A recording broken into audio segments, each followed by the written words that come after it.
Alright, it's May 14th, 2017. I'm here at 12th Avenue again.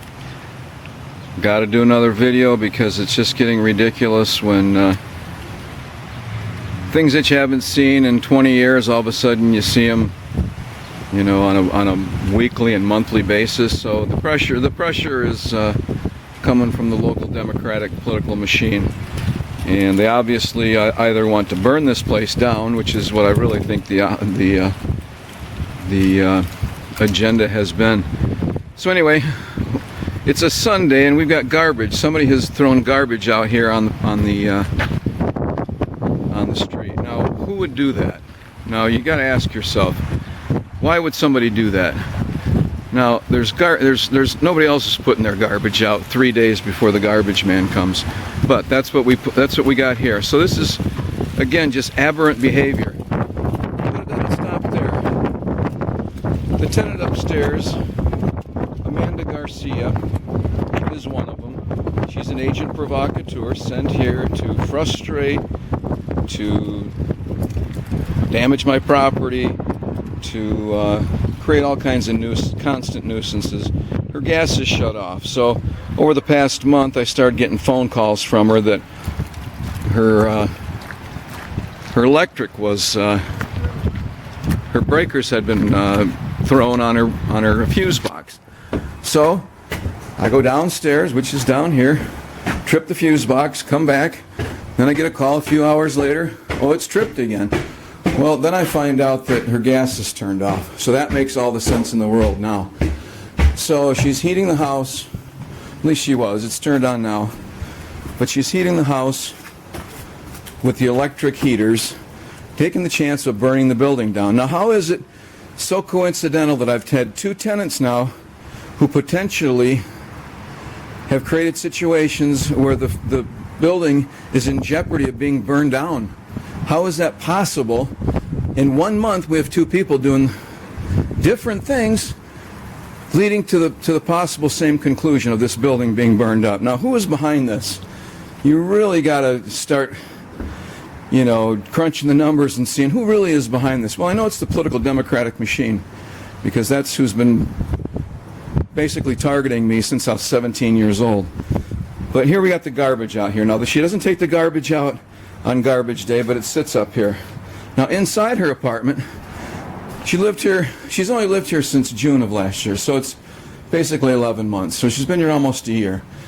Broke the back window because her boyfriend, who is constantly here walking the neighborhood, talking on the phone, doesn't get a key for some reason to see his kids.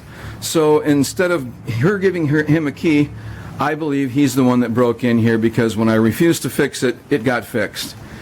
And I refused to fix it because I knew what had happened.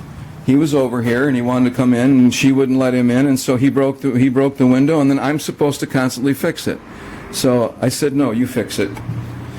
She hasn't paid me for the other damages that she did. When she first moved in, she busted the railing right off the wall in the stairway, a stairway that had been grubby and grimy and all cracked up and a nasty stairway. I had just fixed the whole thing.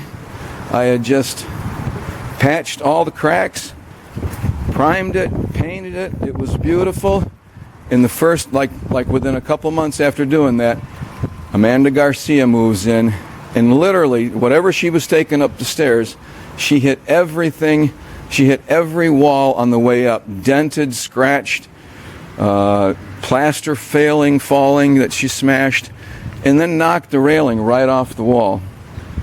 So these are aberrant behaviors that normal tenants don't do. I have tenants I've had for, 10 years who love their places. They treat the place with respect, and I've never hardly had to do anything to their place except maybe a leaky washer.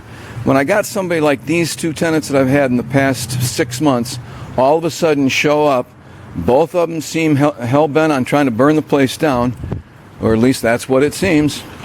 It's a little too coincidental, knowing the history of the Democratic Party and the top leaders who have been behind stealing $500,000 from me with fraud upon the court in the Winnebago County Court. And so anyway, this is the constant nuisance and vandalism they've got to put up with here. And hey, my buddy's here. All right, well, I'm going to sign off. Anything else on my list? Oh, yeah.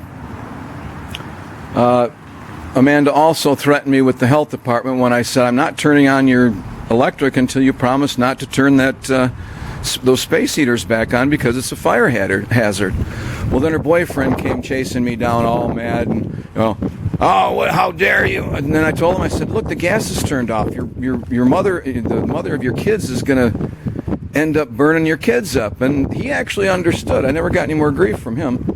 But then she called the health department, and then I had to deal with that. And so we resolved that. And I won't tell you what they said to me, but they didn't completely agree with her.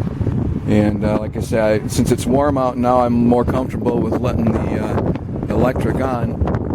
And I didn't have a problem turning tripping the fuse box back on, except for the fact that she was taking the chance of burning the place down. So, and she wouldn't promise me that she wouldn't use a space heater. So what do? I'm in a catch-22 situation. So, the other thing she did upstairs was poured acid down the drain.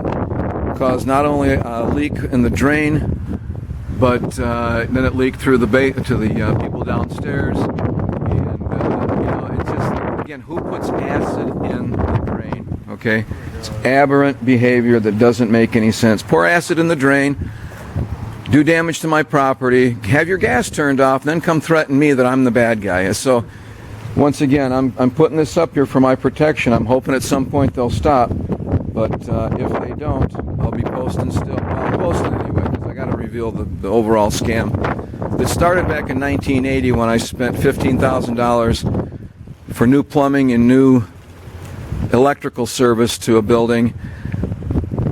The building department came in and passed all the inspections of the electrical and the plumbing, and they called the health department, or somebody called the health department and said we were renting to people without bathrooms. So I learned in 1980 that there's a huge scam going on with the health department, the building department, the City of Rockford, the Democratic Party, and the guy who lured me into my first real estate deal, who was behind this whole scam, was Tom Meyer.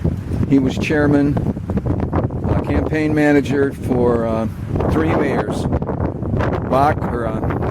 John McNamara, Charles Box, and Doug Scott. Tom Meyer passed away in 2014. His son is now campaign manager for our new mayor in 2017 of Rockford, Tom McNamara. I'm sure he's named after Tom Meyer. Tom Meyer was my attorney in 1980 when they condemned the property. I went to Tom Meyer. I said, Tom, what do we do? He's an attorney. He's an alderman. He owns Concord Commons. He's campaign manager to the next 3 mayors. He's the head of the Rockford Housing Authority. Do you think he had some authority? He says, there will be no hearing. Well, he didn't say that exactly. He said, you can't fight City Hall. He was City Hall.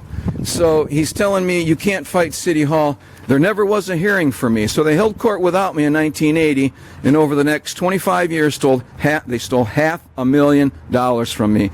Tom Meyer was also Electoral College delegate to Bill Clinton in 1992 and 1996, and he was also the head of the Democratic Party. So when I say the Democratic machine is behind this, I'm not making things up.